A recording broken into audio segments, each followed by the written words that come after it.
What's up, everybody? This is D from Brooklyn. It's been a while. I've been working like a dog, so I have not been putting out that footage. But those of you that know who I am and how I work, I don't just create content just to make it. I gotta have something to say, and I've been working like a dog. So you know what they say: all work and no play makes for boring D. Stress in your life will definitely beat the heck out of you. And when you don't do something that you love to do, that definitely adds stress in your life. So I took some great advice from our speaker last month, and I went out and I got a motorized gimbal. This is the DJI Osmo motorized gimbal, which is why you'll see my camera is moving, because it automatically follows me. Oh man, toys, boys and their toys. You gotta love it. So shout out to them. This ain't a sponsored video. This is nothing to them, but I just like to help you guys out. Some of you guys are shooting videos on your own, and as you learn and progress, we're always learning. We try to kick our game up a little bit, so hopefully this makes my videos a lot more stable and a lot more clearer. So this gimbal has the ability to follow me, so you'll see my Captain America in the background. This is my little collection down here. I'm in my man cave where my smaller tanks are. I got my salt water, my fresh water, and I'm gonna give a shout, and I'm gonna give an update, and just say what's up and thank you to all of the guys that came out to our meeting last night. If you don't know, I'm membership chairman of the Brooklyn Aquarium Society, one of the oldest aquarium societies in the U.S. We celebrate our 109th birthday last night. If you weren't there, sorry you missed it. We had a magnificent speaker, Joe Aiello from the Long Island Aquarium Society, which gave one of his fabulous talks on his saltwater husbandry, what they do out there to trim and maintain their aquariums, and to take some of the intimidation out of saltwater. There's a big stigma about saltwater aquariums and setting up not only reefs but just a fish only tank. You got to realize you don't have to set up a reef to have a saltwater tank. You can set up a beautiful saltwater tank with artificial rock, or just rocks and fish. And when you feel comfortable, you can move up to coral later, update your systems, your setup, without going overboard on equipment. So yeah, thank you, Joe Aiello. Great talk. I always love him visiting. We had a great turnout last night. We probably had about almost 100 people last night. And after the talk, Joe actually donated some magnificent frags from their system out there in Long Island. Pieces that, of course, you wouldn't normally find. Of course, they're constantly trimming that aquarium. 20,000 gallon aquarium out there is constantly being trimmed. They trim so much from their aquarium that they actually use broken up coral frags that they're not using in their calcium reactors. What we would like covet as the gold of the reef hobby, they actually have tons and tons and tons of broken up coral rubble that they use for the calcium reactor. So if you just bear with me, I'm going to swing over here. I'm going to go past. Thank you, Gimbal. That is awesome. Capture me here, and I'm going to show you what I got at the meeting last night. After our meetings, we have an auction. So if you're not familiar, let me just say, at the second Friday of the month, we have our meetings. And bear with me, I'm learning adjustments on this thing too. But we have our regular meetings, and then we have the speaker, and then we have an auction. So at last night's auction, I picked up a few things, and that included a few things from the coral rack, because I've been getting a lot of freshwater lately. I got to show my original freshwater roots love, but I got some great saltwater stuff. So I didn't toss them in my tank because, I'm kind of funny. I don't quarantine, but I kind of try to add some preventative measures. I'll treat the rock, and when they're shaken up in travel, you tend to not see pests or anything on the rock. So I like to give them a timeout period so that I can see if anything's come out of the rock before I add it. And I got this beautiful red bubble tip anemone. Hopefully you can see. It's hard to see, but since I have not been shaking it, you can see it's opened up while it's in the little container. Nice bubble tip anemone, rose bubble tip. Let me get that in the shot there. So I'm looking at the rock. You want to inspect your rock and I do it with a little light that I have. I have my little shine light that I go in. I'm trying to get it all in the shot here if I can. It's kind of tricky because the camera actually follow me. There you go. So I'll try to inspect the rock for any pests that I might see. You want to look in the bottom of the container to see if anything's come out. You might even see a taser or something like that. So if I see anything come out on a rock while it's still, that is a clue that I don't want to just toss that into my display tank. And I see some things here. I don't know what those are, but that rock probably will hold off and go into my little quarantine area. It's hard for me to get you to see it, but you'll see what looks like little anemones or little polyps on there. Then you want to hold off, put them in your tank. This was donated from a fellow hobbyist, but I could see beautiful red on the tips of this red bubble tip. I always wanted a red bubble tip, and they had excellent. Those of you that come to our meetings, we have excellent prices because the auctions are mainly people donating. Some of them of our sponsors, all the local stores and organizations and breeders and fraggers and plant keepers and pond keepers. So we trade a lot and we get great things. So that was a red bubble tip that I got here. This chalice is actually from the Long Island Aquarium, if I'm not mistaken, and I did not acclimate it last night because I got home probably like 12:30 after I dropped off a few of our fellow members. Don't want them traveling late at night. You know, we got love at the Brooklyn Aquarium Society. A lot of our members help each other out. We have a lot of senior people, a lot of younger people traveling on their own.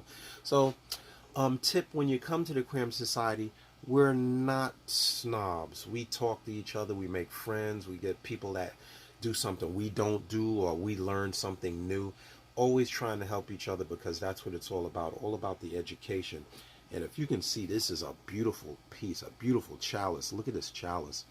Green chalice. I had one in here a while ago. If I can swing over here, I had one in here, but of course the 20 is so small.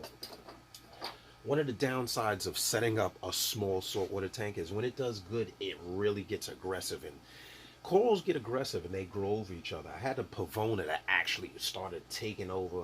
It actually killed my chalice. So it killed my chalice. And then the purple mushrooms, when my chalice kind of got weak, my purple mushrooms started growing up and my clowns made it their bed. So you see my pair here. They're my clown pair. Awesome. They made this.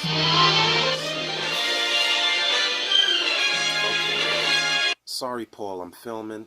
That's my boy Paul. That's my boy Paul. He's calling. I'm filming. Can't talk to you right now, Paul. I'll call you back. But anyway, yeah, we got algae actually growing over to pavona, and then they kind of fought each other. So I left that little algae pocket here because my Blenny, kind of my Blenny made that his home, his little bed in there. If you've seen my other videos, you know my little Blenny made that his home. So I leave a little soft bed of algae in that little spot. Look at him yawning. That's awesome. But I'm going to find a spot. I'm going to put this chalice somewhere in the rear corner. I was going to put the anemone in this little spot where I had my hammer. The hammer also, I had mushrooms growing up this whole side wall. The mushroom grew over the hammer. It's constant trimming. It's like a garden. If any of you keep plants, keep a garden, you know you're constantly trimming, fighting overgrowth. In a small reef, you have to do that as well. So I'm going to find a spot. I'm going to cut it. I'm going to break some pieces of this chalice up. I'm going to put one somewhere in the back. I may even attach it to the wall. I'm debating that. And I'll put some in my larger tank. Now, I'm going to take this off the gimbal because I want to go in close. Okay, now in the little Aqua Springs cube, I have my other pieces. I'm going to bring you in closer for a good look at those. Here's my dead hammer that I was kind of pissed off with. That boy got grown over by mushrooms. You end up with this. This is the most depressing thing that a reef keeper can find, but it is what it is. I have these guys acclimating in this tank because, let me yank that out. In the cube, which has kind of become a reef. You can't see it without the light, but This is a beautiful green bird's nest. And I'm gonna bring my trusty light again. Hopefully you can get an idea. Beautiful green bird's nest. Beautiful piece. This is also from the Long Island Aquarium. I'm gonna put a piece in the cube, and I'll probably, this is how you end up with a crowded tank. I'm gonna probably put a piece in the 20. Now you wonder why you put all of these in your little tanks and not in the main tank upstairs, the 125, and I got a good answer for that. Some corals just don't do well in that tank. It's a high nutrient system. Be honest, be truthful with yourself. Know what will do what in what tank based on your husbandry of that tank, and understand what won't do well in there, so that you're not just throwing money out the window and killing yourself trying to force something to happen that doesn't want to happen. That's probably the best piece of advice I can give you today. Don't try to force something to happen that isn't going to happen. If you're not an Acropora keeper, stop buying Acropora. Buy softies or buy things that you have good luck with. This is another Pavona. I know I'm a glutton for punish, but I like the Pavona. I like how it encrusts on dead rock. So I'm not going to put this in the, let me get a good shot there. I'm not going to put this in the 20 again, because the Pavona, I may, then again I may find a little corner like I had before and put that back in that little corner. That is all Pavona. I was breaking that off and I went over it so that it wouldn't spread, but it started fighting with the zinnia, so I had to cut the zinnia into that little tree shape. It's like a bonsai.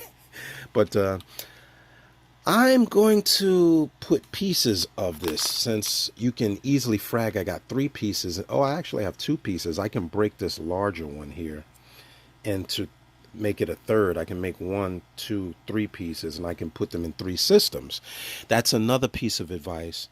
Try to keep your eggs not in one basket. So if you have multiple tanks, sometimes things will do better in one tank than another.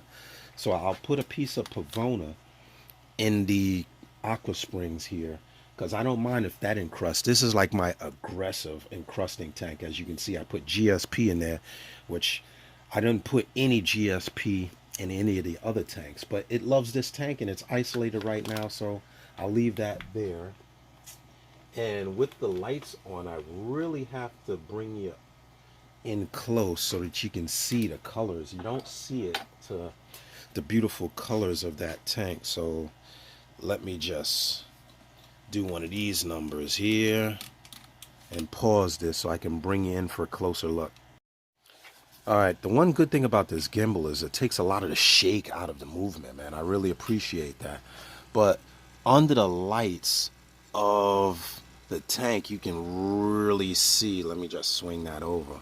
You can really see the green coming down into that bird's nest. Look at that beautiful green. It's blending right in with the GSP there. And the Pavona is more of the pinkish white type of coral. So that will actually change color depending on the chemistry of your tank. It's more of a white colored coral, but in some tanks I've seen that Pavona look quite pinkish depending on the chemistry. So I'm going to put a little piece of the bird's nest probably in this little corner down here, because the bird's nest tends to grow up. And this, I only have the couple of cardinals in this tank. My alpha, he don't care. He's always looking to see what the hell are you putting in there this time. My other one, I lost one. I thought they were in there, but these guys kind of paired up, and I seem to have lost one cardinal. But you know, that's in the fish game. This one stays in the forefront, and then I have my little one down there that you can see him backing into the corner right now. Down there, if you look close, you see him coming out when he's time to eat. He comes out. Green hammer in the back there, doing all right. I've been feeding it a little better. It should be growing a lot faster. And here's some pulsing zinnia for my friends that remember the tank when I had like a quadrillion pieces of pulsing zinnia in the 20. I put that in here. Once again, that doesn't do well in my larger tank. The mushrooms and things do really well in the larger tank. I have a lot of leather corals, which may be an issue. Leather corals can get kind of toxic when they start really growing, and they can prevent a lot of other corals from doing well. So that may be an issue. But once again, you live and you learn, and you take risks. And you take risks.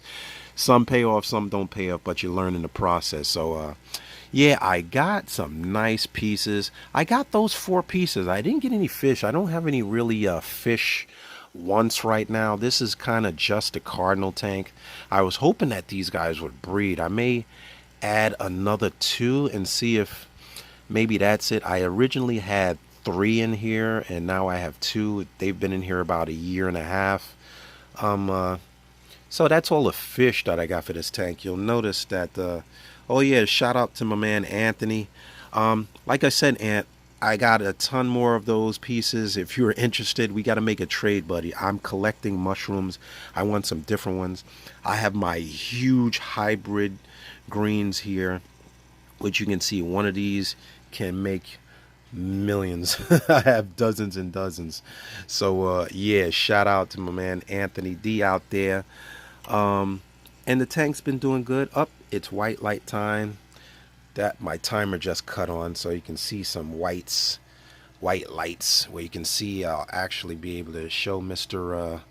Grumpy and all of his splendor as he sleeps in his bed of death. What? Yeah, take a bow. Okay, I don't be a ham. Go back. Look how trained he is. He actually listens to me. He's being a ham when he loves the camera. But yeah, I'm trying to fill in some space here. I'm debating whether I'll put the bubble tip there or put it towards the back, because I like it to be, I don't want it to take over and then be like a nuisance. So you got to plan really carefully when you're doing your saltwater aquascaping. And as you can see, I'm getting some algae in some spots. I've been just treating that with magnesium, trying to keep that under control, because it really killed off that pavona. The one thing that did kill off pavona is algae. Algae clogs those pores, and that pavona just croaked off. So I'm going to have to get in here with the hammer. Yes, the hammer. That's how thick that pavona, it calcified really well. And break those pieces off so that I can clear that space up there and put something else in that corner. So, I don't want to ramble on forever. That is my update. This is D from Brooklyn. Shout out to everybody, all my Aquarium Society brethren and sistren. That's right, ladies. We got quite a few ladies in the club. Always expanding, always sharing, because we're not sexist, biased, or discriminatory. Everybody that loves the hobby is welcome. Everybody is willing to learn, teach, and help assist, educate, and support. That's what we're all about. This is D signing out. I'm going to have my coffee now because I'm dead tired. Love, peace, and hair grease, y'all. I'm out. See ya. Click that subscribe button. And before I shoot out, if you're not already a member for our Brooklyn Aquarium Society Facebook page, join our Brooklyn Aquarium Society Facebook page and join our forum in which we sell from our website, the basny.org forum. Love, peace, and hair grease, y'all. I'm out. See ya.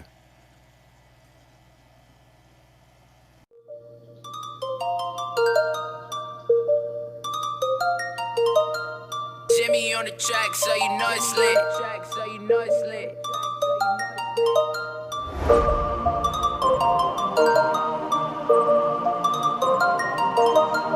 Fly, bubble boy. Fly, bubble boy.